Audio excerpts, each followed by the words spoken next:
What's going on, people? Welcome back to the channel. KG is back with a FA Cup preview, and just to tie a little bow up on the championship results from this weekend that affected our league position. Obviously, we ended Friday night in second, which is great. We have dropped back down to third, but all we can do is keep on doing what we're doing, and that is winning games consistently. And I just want to get into that as well. We're going to talk about the FA Cup, and of course, I mean, listen, Ian Harte, he stirred a few emotions on Twitter recently. Or X, I should say. And I just want to talk about that. Before I get into it, though, please like the video, subscribe to the channel, and drop your comments below. Thank you to Karen Curtin, John L., William Morrison, and Count Bishops for the super thanks on the last video. Much appreciated, guys. And all of that goes back into me, goes back into the channel. So appreciate the support. And if you're not getting notifications and you have pressed the bell before, it's one of those things where you just have to press it on and off. It's an annoying thing. I know some of you don't get all the notifications through when I'm going live, but if you just press the notification bell on, if you haven't already, do so. Or if you have done it, turn it off and back on again, and you should get the notification come through, because I get people that get notifications and emails. Some people don't get anything. So just do that, and hopefully that fixes and you can join me live. So this is the FA Cup preview. I have put the match reaction link for tomorrow's game in the description. So if you want to click that and set the reminder, join me live after the game then. Danny, good afternoon. Hello to Karen. Hello to Michael. Yeah, man, listen, we're going to get through this one today. It is, and Danny FARKE said it best today. It is nice to have another game. It is better to be in the competition, 100%. He's absolutely correct. I mean, he did say about the realistic chance of winning it are not high, but there's only so many rounds, and you never know, like Sheffield United showed last year, and they still got promoted people. So I do want to get as far as possible. Somebody asked me the other day, now that we know that we got Chelsea or Villa, do you want to go out? I said, absolutely not.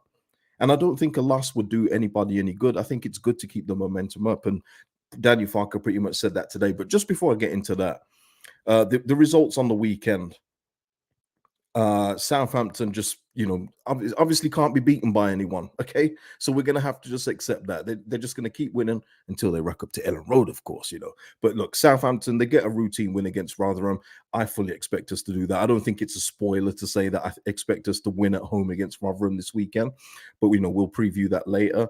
Leicester, I mean, they just demolished Stoke. I mean, away from home, 5-0. That's why I'm saying I think first place is pretty much sewn up in this division. Leicester are not going to drop enough points for anyone to catch them. I think that they are just clear, and a 5-0 win away from home is tremendous.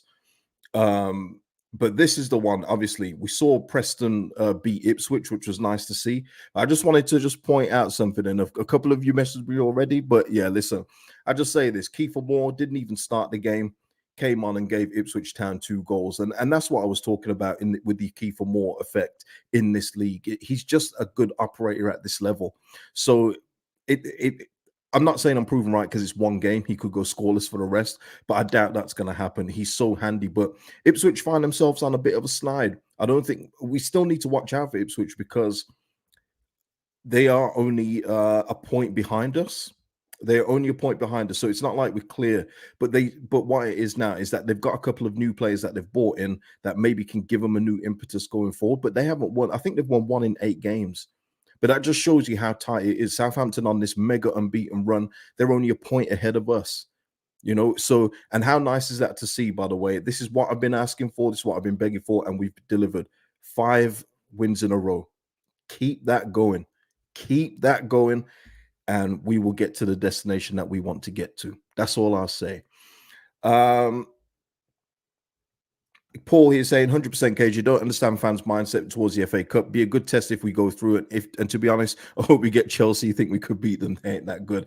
See that I hear what you're saying now, and even with that, Chelsea in the bad form they're in, they are still a Premier League team, mid-table Premier League team, which is something that we weren't even in our last couple of years in the Prem. But I hear what you're saying. It would be nice. It's always good. It's not a barometer of where you are, because even if you win or lose the game, it doesn't tell you what's going to happen for 38 games next season if it's to get promoted, and obviously still strengthen the team because it will need strengthening. But it's a good test, isn't it? It's good to go up against. It's not Man City, it's not Liverpool. It's Villa or Chelsea. So it's a decent test, I would say. Michael here saying, I hope FARKE play some of the fringe players in this match. Rest Somerville, Rutter, Roden. I don't know if he's going to do that.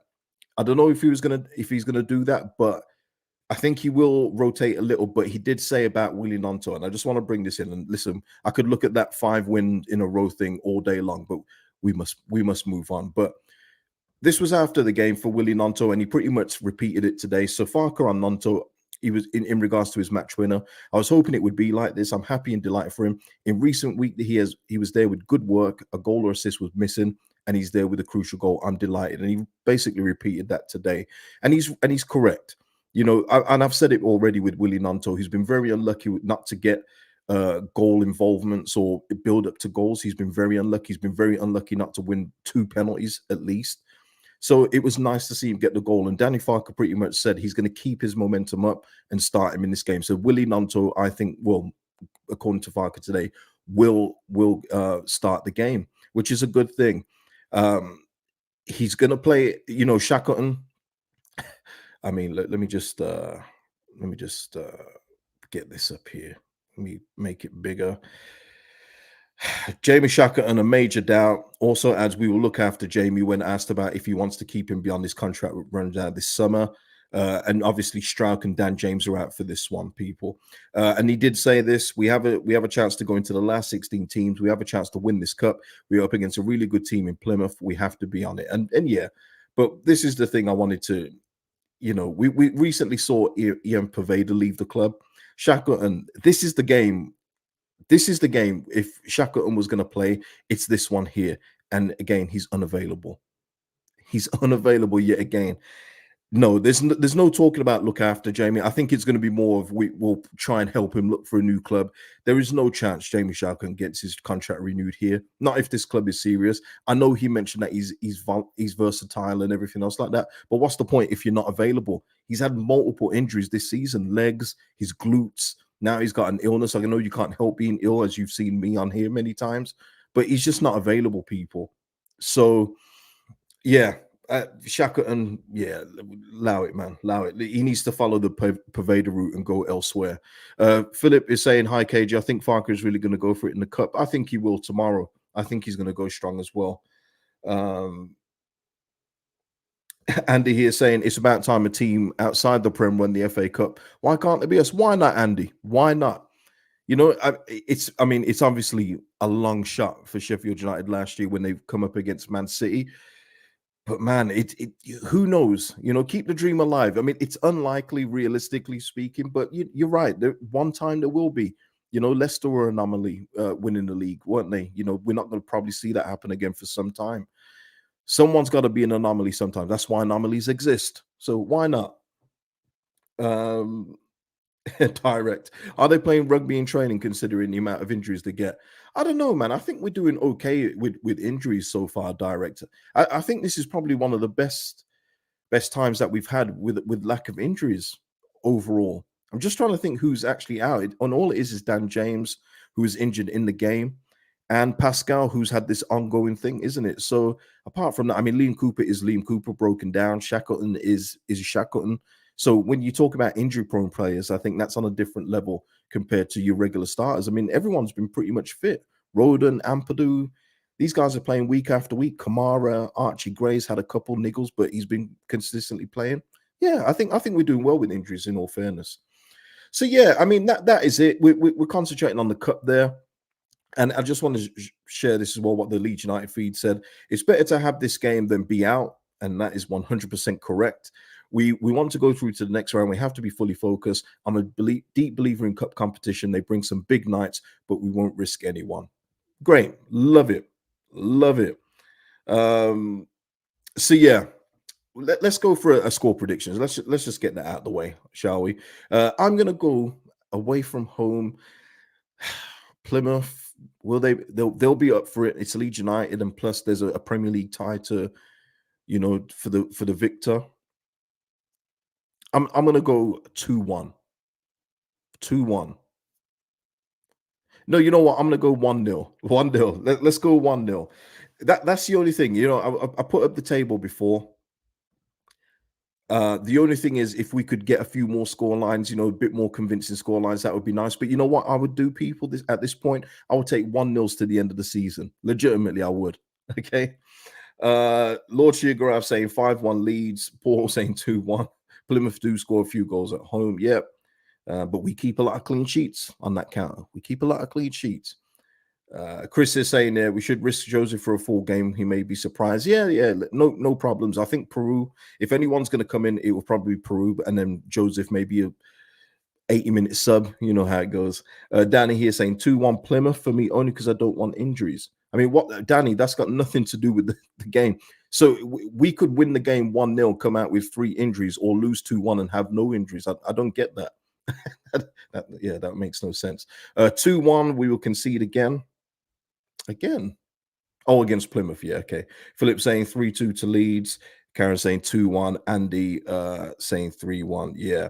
And Debbie here saying smash a like for KG. Yeah, please hit a like on the video if you're watching this live or on the replay. Thank you. And hey, Yusuf, 1-1 win on pens. No penalties, please. No. Oh, Jack with the big news here. Adam Forshaw is cup tied, a big boost for us. Well, that's major. And Chris here, Mr. Ripper, 2-0 leads, and Chris, draw extra time penalties and then go through. Okay. As long as we go through, man. As long as we go through. Yeah, that is mad. It doesn't make sense. Lose 2-1 and have no injuries. You can't. The scoreline doesn't determine whether someone's going to be injured, but it's all good. Speaking of other things that didn't make sense to me, and this is the bit here. Ian Harte, if you remember him playing, and this isn't for people that didn't see him play. This is for people that saw Ian Harte play. You'll remember what he was for this team, for this football club. Yeah. He caused a little bit of a stir on X. You know how sensitive the world is these days. And all he was doing, was bigging up his client, who is Jack Clark. Ian Harte is Jack Clark's agent. He just said, good result for Sunderland. They had Luke on toast at every opportunity. He could have won it at the end. Imagine if they had out-and-out number 9 who had scored so many goals. So all he's there is giving the opinion of the game. And Jack Clark obviously tortured Luke Ayling in the game, with something that we've come accustomed to seeing over the last couple of years. But of course, Leeds fans took umbrage to this and then started to insult Ian Harte and talk about how slow he was and this and that. I honestly, at times, I don't know whether it's recency bias or, nostalgia doesn't hit me in the head, because I remember Ian Harte and he was not the best defensively. I don't know if Ian Harte would tell you that, but he wasn't the greatest defensively, but he was a serviceable left back. Yeah. A left back that had Milan wanting him at one time. AC Milan. And this is back in the day where they had Shevchenko, Maldini, Kostica, or, ballers, real men playing football, real soldiers. Yeah. But we had fans, and I'm not going to highlight all of them. I'm just going to highlight the one that Ian Harte quote tweeted. But listen, you don't have to put someone, bring someone down to build someone up. So I'm going to try not to do that. But when you're comparing Ian Harte to Luke Ayling, listen, Ian, he did it himself. And listen, look at his reply here. Listen, I like Luke Ayling and rate him for what a servant for Leeds he was. Played at the top, and for us top players who have played at the top, we respect players we come up against, and that's what he was saying. Jack has had a brilliant season. Most right backs struggle against him 1v1. Okay, and that's cool. And also, please remember as well, Ian Harte's uncle was a mainstay of Leeds United's team for many years as well, Gary Kelly. So he's seen a consistent right back playing at the top for Leeds United. Let's not forget that as well. Yeah. He's not wrong. He wasn't wrong, Andy. Yeah, I don't know why fans took so much offense to it, but that's the world today. Ian Harte, then, somebody underneath. I mean, I'm just gonna read this. I mean, this is insane. Could have made your point and left Luke's name out of it. I'd see it through, but you couldn't defend to save your life. Was weak link in the Leeds team and got Ireland knocked out the World Cup. Okay, forget the Ireland bit. I'm not going to speak on international stuff. But even what he said there, people, even what Gareth has said here, you was a weak link in the Leeds team. Do you realize how much of an insult that isn't? Do you understand how much of an insult that's just not? He was in a team with Robbie Keane, Jonathan Woodgate, Rio Ferdinand, Lucas Radaby, Don Matteo, Lee Bowyer, Harry Kuehl, Alan Smith. If you are the weakest player, Nigel Martin, if you're the weakest player in that team, You're doing okay. All right. So that's not the insult that he thought it was going to be. Ian Hart then reels off his champion, laughing emojis, Champions League, European League, World Cup team of the season, Premier League team season, voted by Premier League players, Championship team of the season, voted by players 2 years in a row. Ian then goes on to say, I bet your wife was a big fan. I respect that, Ian. You have to go, when they go low, sometimes you got to go low. Okay. I respect that. But he's not wrong. And you know what the funny thing is? Even when we was in the doldrum in the championship in like 2012, we were trying to get Ian Harte back. Does everyone remember that? He may have slowed down in the terms of a Premier League fullback for where we were at the time before we got relegated the first time. But we tried to get him back in the champ when he was at Reading. Yeah. I just what my point is, and you know what, I'm not done, because you know what, I've got to drive this thing home. And these are just little portions of Ian Harte. Of course, because stats weren't readily available there. You've only got general stats. He got 28 goals for the club, 28 goals from left back, and people can say some were penalties, but you still have to have the nerve to take penalties. As a current striker on our current roster will tell you, they ain't easy. Yeah. He more than held his own. This is what I'm saying. I'm speaking to the people that know football. I've said, everyone can have an opinion, but not every opinion is equal. It just isn't. I'm afraid that's just the way life is. If everything was equal, then everyone would be equal. But we're not, are we? We're just not equal. Paul, listen. Let me just read some of this. Yeah. 9 seasons for Leeds alongside his uncle Gary Kelly. Matteo was brought in. He thought Hart would become second choice. He still played. Matteo moved to centre back. Sometimes Matteo played in midfield, in all fairness. Here we go. 99-2000 season. That's my season, people. He helped Leeds reach the semi-finals of the UEFA Cup, playing 12 games, scoring 1 goal. Then helped them reach the same stage of the UEFA Champions League, playing 17 games and scoring 3 goals. This is why I always say, people, you cannot, no matter how hard you try, compare the achievements of that team back then to anything since, because nobody since has done anything close to these guys. Not one bit. Not one thing close. The only 2 players you could have as players that you think, I think they could have played in that team is Calvin Phillips and Rafinha. Those are the only 2. Anyone else you're talking about doesn't come close to those players. Not one of them. Doesn't matter your favorite. Pablo? No. Who else? Snodgrass? No. Not even close. Listen. Yeah, that's what I'm saying. Direct. Pablo, no. Pablo, where's he playing? Who's he playing ahead against? Who's he playing ahead of? No chance. No teams is anywhere near the 2000, 2003 teams. They're not. And that is just facts. There's some things that are opinion, some things are not debatable. Yeah. There's some things aren't debatable, and this is one of them. Free kick taker. Hart scored at Highbury for 3 seasons in a row. 2000, these 3 seasons. This is Highbury, people. This is Arsene Wenger's prime. This is Thierry Henry. It's the Invincibles era. This is real men football here. So basically, and then, most memorable moment for Leeds, scoring a free kick against Deportivo in the Champions League quarter-final at Ellen Road, right?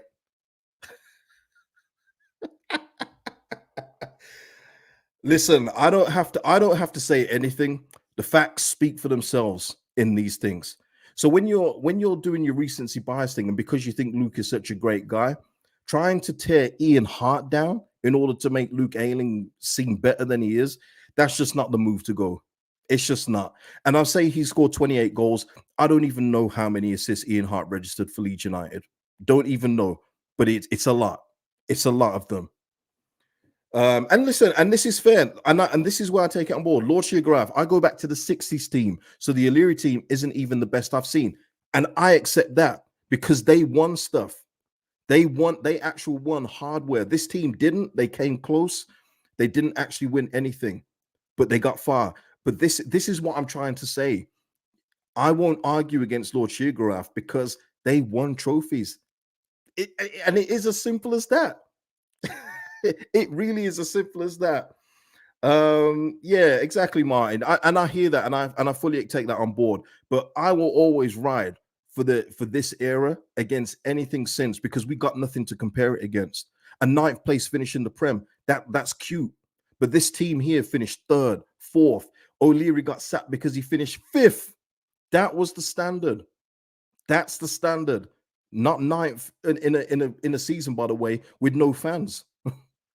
Listen, all I say is, as Mourinho said, respect, man, respect, respect, respect, man, respect. You know what I mean? Chris is even agreeing with me. This is how deep, you know, it is. Chris is saying, "Spot on, Cage. We have a generation of fans who don't even know what a good time is." That's what I'm saying, and it's true though, Chris and everyone else, because this is something I thought of. It was a couple of weeks ago. I was thinking, we're in 2024 now. We sign a player that's, say, 22 years old now, they would not even have seen us in the Champions League. That's how much time has ticked on. But that happened in this millennium. But time is ticking on, people. That's why I'm desperate to get back to those heights one day. Yeah, one day, and then we can really compare a team to that team. But when you're trying to come up with centre backs, a captain, who's touching Radaby? Who's touching Rio Ferdinand? Rio Ferdinand is literally one of the greatest centre backs to play in the game. Literally one of the greatest centre backs. Yes, he did a bulk of it at Man United, but the seeds were sown at West Ham and then definitely planted when he was at Leeds United. One of the best ever. So we cannot just some comparisons can't be made. That's all I'm saying.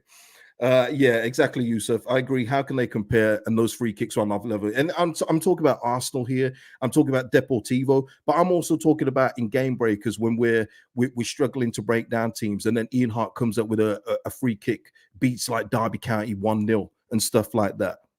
Comes up with a left foot strike on the edge of the box, gives his Uncle Gary Kelly a kiss on the lips. Remember that celebration, guys. Listen, go watch Premier League years if you weren't around to see it. Don't just listen to your mom and dad. You have to see it yourself. All right, okay.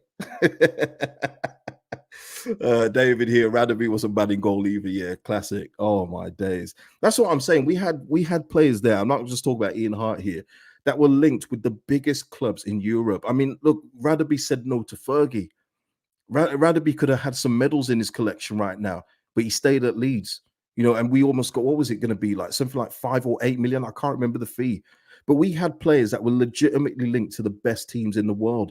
And that's when those teams were stacked to the brim with world-class players, genuine world-class players at the time, not like this era here where they're all system players. I mean, Brendan Rodgers said something recently as well about players being better then, and these players here needing more instruction than ever. But that's something I've repeated on here many times. It's robotic now.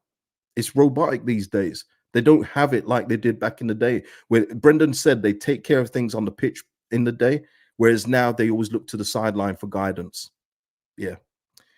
Yeah, J-Dog, Kuehl and Viduka wanted by everyone of you. Listen, Harry Kuehl, people can dislike him as much as they want, and that's your prerogative.